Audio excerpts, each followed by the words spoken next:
हर हर महादेव, जय जय श्री राम, भारत माता की जय।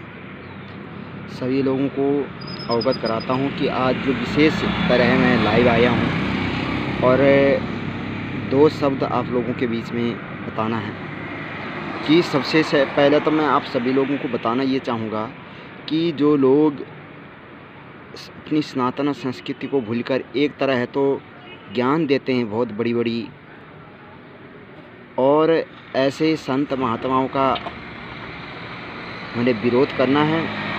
चित्रलेखा अपनी आप को कहती हैं कि मैं व्यास हूँ, लोगों को ज्ञान देने का काम कहती हैं, और उसके बाद वो ये कहती हैं कि आजान कहीं पर चल रही हो और वहाँ पर भागवत कथा भी चल रही हो तो भागवत कथा को रोका कर आजान का अदा कर लेना चाहिए। जो उनकी ये वाणी है यह मुझे गलत लगी। यह कहीं पर भी नहीं है कि ये 1500 साल पुराना धर्म को जो ये इस प्रकार बढ़ावा दे रहे हैं इनको ज्ञात ही नहीं। ऐसे गद्दारों को किसने बना दिया व्यास? व्यास केवल बोलने से, कपड़ा पहनने से व्यास नहीं बनता है। व्यास गद्दी में बैठो व्यास बनता नहीं है कोई, ज्ञान भी होना चाहिए। और उस गद्दी का इन्होंने दुरुपयोग कर रखा है। दूसरा है बाबा रामदेव और तीसरा स्वामी चिदानंद सरस्वती महाराज, ऋषिकेश देवभूमि क्षेत्र, और स्वामी बाबा रामदेव हरिद्वार पतंजलि। इन लोगों ने धर्म का ठेका कर रखा है। कोई मार्केटिंग नहीं है ये। तुम अपनी मार्केटिंग चलो और अपनी रोटी सेकते रहो, जो मन में चाहो वो करो। नहीं, ये नहीं है कि अपनी मनमानी करो। ये सनातन संस्कृति है। ये पता है पहला भागवत महापुराण क्या है? ये एक बीच में प्रसंग आता है कि धुंधुकारी महाखला, खल यानी दुर्जन। इन गद्दारों को तो यही पता नहीं है, दुर्जनों से भी दुर्जन हैं ये लोग। पाखंडी, दुराचारी, दुरात्मा हैं। ऐसे गद्दारों को कोई अधिकार नहीं है कि व्यास गद्दी में बैठे। ऐसे लोगों को योग गुरु, धर्म गुरु बनाने की ज़रूरत नहीं है। कोई हमारे देश में ज्ञानियों की कमी नहीं है। हमारे देश में साधु संतों का बहुत बड़ा मान सम्मान प्रतिष्ठा दी जाती है। संत ब्राह्मणों के गुरु और ब्राह्मण संतों के गुरु, इसीलिए हम गुरु भाई हैं। और इसीलिए हमारा ये फर्ज बनता है कि आप लोगों को बताने का। संत जो होते हैं वो मार्गदर्शक होते हैं और समाज में सत्मार्ग दिखाना संतों की जिम्मेदारी होती है। और ब्राह्मण जग का उद्धार करता है। तुम्हारे जैसे गद्दार लोग हो गए तो ये भारतवर्ष बिक जाएगा। तुम लोगों को इतनी बड़ी गद्दियों में बैठाने का ये मतलब नहीं तुम जो मन में आओ वो कहो, जो मन में आओ वो करो। इसीलिए नहीं बैठाया है तुम लोगों को। हमने इसलिए गद्दियों में बैठाया है कि कुछ देश के लिए, देश के हितार्थ में काम करोगे। केवल राजनीतिक की रोटी और अपने मार्केटिंग की रोटी सेकने के लिए तुम्हें नहीं बैठाया है।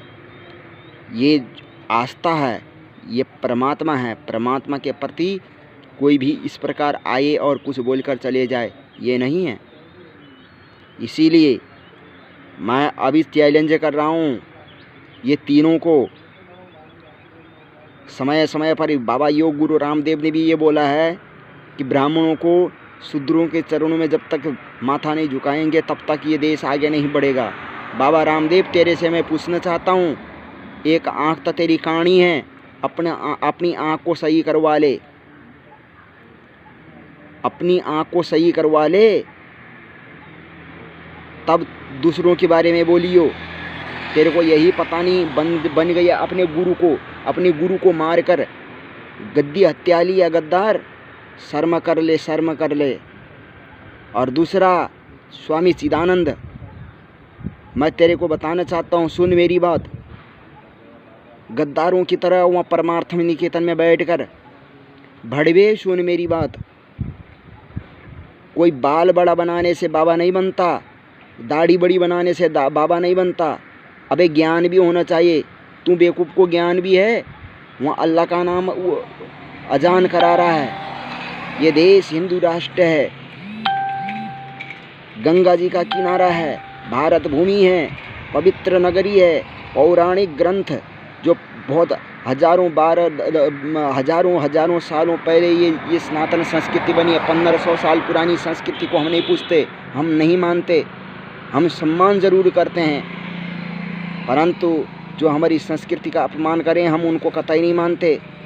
और तू गद्दार कहीं के, तो परमार्थ निकेतन में नमाज पड़ा हुआ रहे, शर्म कर ले शर्म, बाबाओं के नाम पर कलंक है साले तू गद्दार।